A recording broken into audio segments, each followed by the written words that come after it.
Magandang araw po sa inyo mga amigo. Kamusta po ang bawat isa?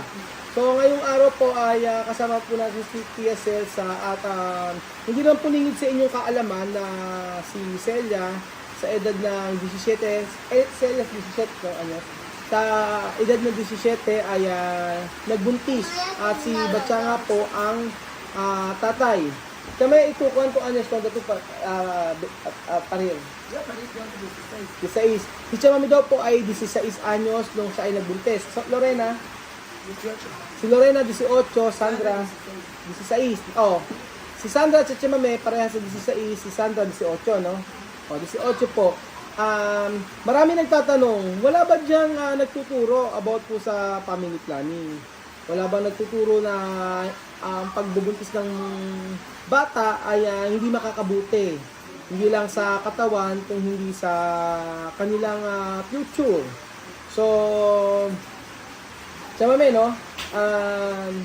Yo preguntar, aquí cuando niños, ejemplo, 12 años, 13 años, ir a la escuela, no tiene hablar de maestra, esto de situación, ¿no? De edad de 14, 15, no está bien cuando parir, cuando hacer bebé. Está, por eso tenemos ciencias sociales. Aquí tiene. Aquí tiene. Aquí hay ciencias sociales. Antes, no saber. Ajá. Antes no saber. Por eso, muchos niños, muchos niñas, 15 años, Ajá. 14 años, 16 años, bebé. Pero ahora ya hay, porque antes cuando tú... Ahora hay estudiar. Ahora ya hay, porque antes no estudiaba mucho, no mucha escuela. Ajá. Pero ahora mucha escuela, ahora mucho teléfono. Ajá. Cuando miran así, tú ya sabes. Así. So, Antes sabi ni Tia Cesa ay meron nagtuturo po sa school na ang pagbubuntis po ng maaga hindi makakabuti para sa isang dalaga, sabi ni Tia Cesa. At meron daw nagtuturo naman. También tamame de contraceptivo. También estudiar. So, tinuturo din daw po, sabi ni Tia Celsa, pero dati daw, nung panahon nila ay hindi nila alam nyo, wala daw nagtuturo sa kanila, kaya maraming talagang nagbubuntis na edad na 14, 15, 16, gano'n. So, si Tia Celsa po, 12 anak niya, nung panahon na yon ay hindi niya alam yon. Pero ngayon po ay marami na pong tinuturo na raw po sa school. Yun ang sabi ni Tia Celsa. Chame me hayo preguntar, cuando hoy estudiar esta clase de situación, este país, no ser bebé de edad de 14, pero ¿por qué no escucha?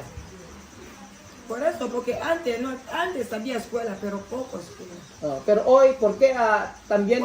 Cuando tú bebías así, puedes tener novio o no novio, pero ahora como mucho estudiar, por eso ahora también personas ahora no viven, porque sabe que cuando vive la escuela ya está, sufrir. Pero cuando tú bebés ahora, antes cuando tú bebés, sufrir, no estudiar más, solo a casa. Pero ahora, bebé estudiar, porque ahora ya hay ciencias sociales, igualdad de género, promoción de la mujer, y hay muchas cosas. So sabi po ni Tia Celsa, dati daw po mga amigo, kapag ka nagbuntis ay itigil ang pag-aaral at mag-aalala na ng bata. Pero ngayon po, kapag ka nagbuntis ay nanganak, ay makapagpatuloy pa rin sa pag-aaral, mag-aaral din. Pero ang tanong ko kasi kay Tia Celsa, bakit hindi nakikinig o hindi naman ina-apply yung kung tinuturuan sila sa school ng about sa family planning, no? About sa hindi pagbubuntis ng maaga o sa edad na 14 gano'n. Kasi dahil po kasi 14, 15, 16. Pero chamame, cuando estudiar, ¿por qué no escucha? Porque hacer bebé también, a 14, mira Celia, 17 años. No, normal. Ahora no va a escuela. No trabajo. Sí. Pero ¿por qué Celia no escuchar? Yo me hablo con ella todos los días. Porque ahora marido trabaja, mujer trabaja, futuro bien para niños.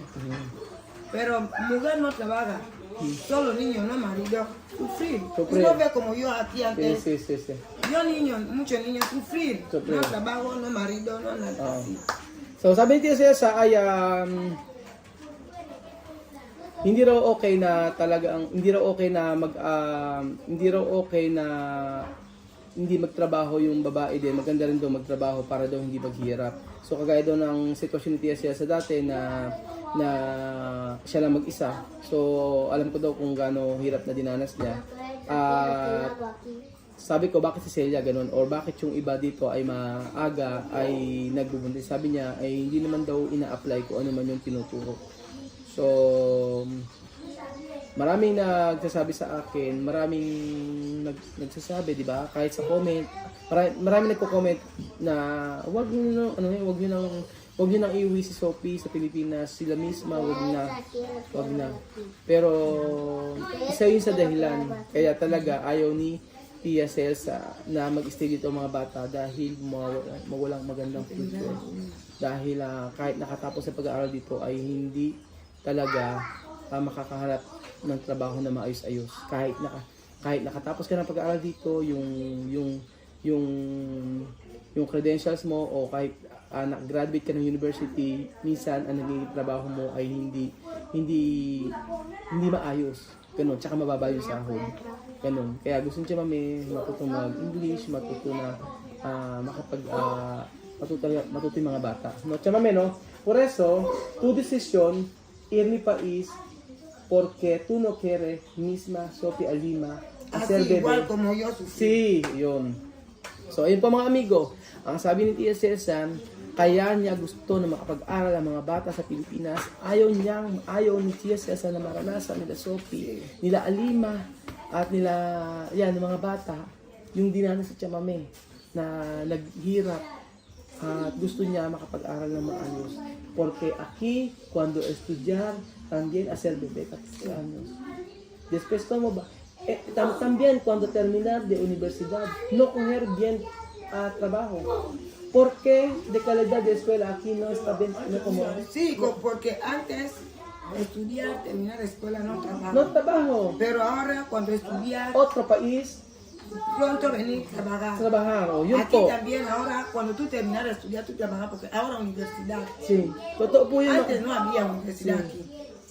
Yun po, bien. pero chamame, no, cuando estudiar aquí también, cuando estudiar aquí, después, Bueno, no, ahora, escucha, cuando estudiar de universidad, también no coger bien de trabajo, no como, Sí, no sí. como estudiar otro país, después Y hablar otro. inglés, más, Sí. más coger bueno trabajo, Mhm. no? So yun po ang Inglés. yun po ang talagang isa pang dahilan na yun. Yun talaga ang mabigat na dahilan. Dahil kapag ka nag-aral ka dito tapos ang kahit sa university pa siya, hindi ka makakahanap ng magandang trabaho. So yun po ang dahilan. Kaya talagang si Chamame gusto niya na makatapos ng pag-aaral ng mga bata sa Pilipinas. So, kagaya po ngayon ay kahit pubuntis si Celia, ang sabi ni Chamame ay mag-aral. Pero, sabi ni Celia, kapag nanganak na siya, ay tsaka niya pagpapatuloy yung pag-aaral. So, ganun po ang buhay nila dito. Na kahit na may anak na, nag-aaral pa din. So, kagaya po ni Erica, kung kilala niyo po siya, kahit na ang dami niya ng anak, gusto pa rin makapagpatuloy ng pag-aaral.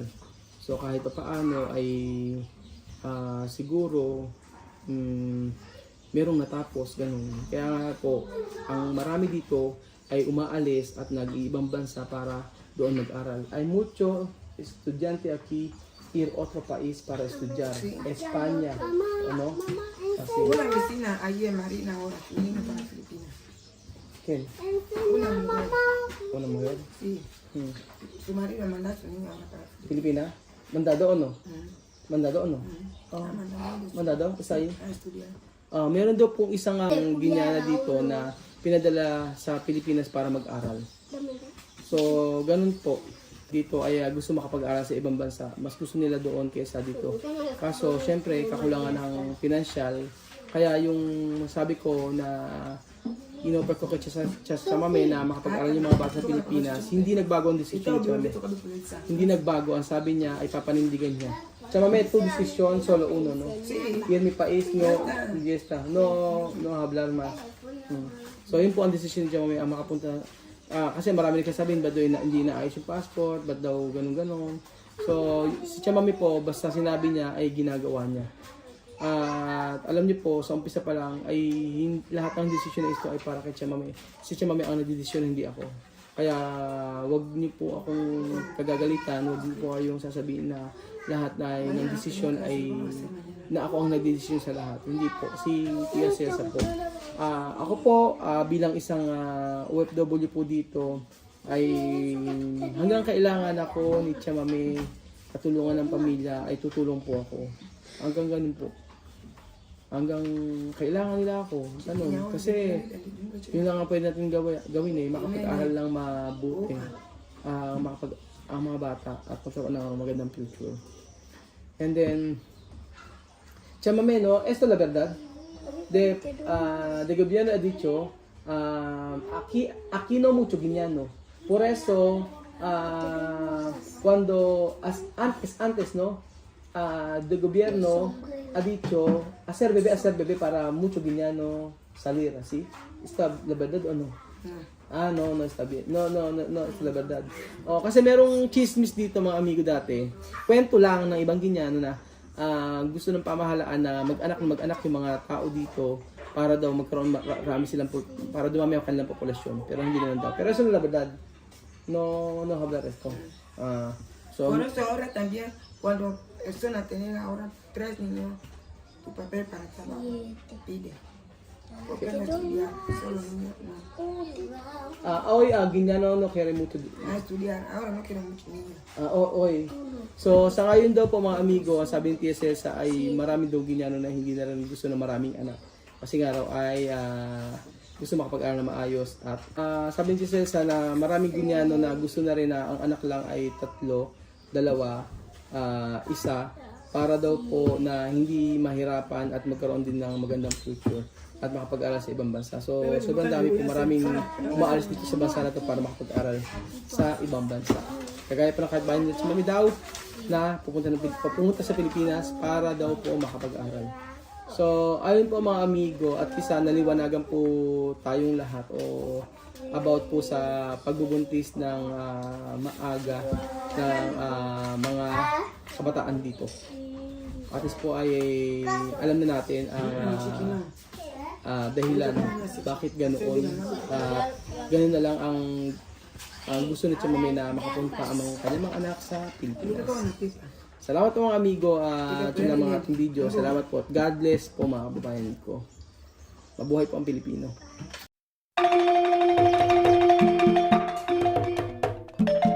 Na-appreciate ko yung paano sila nagdadasal.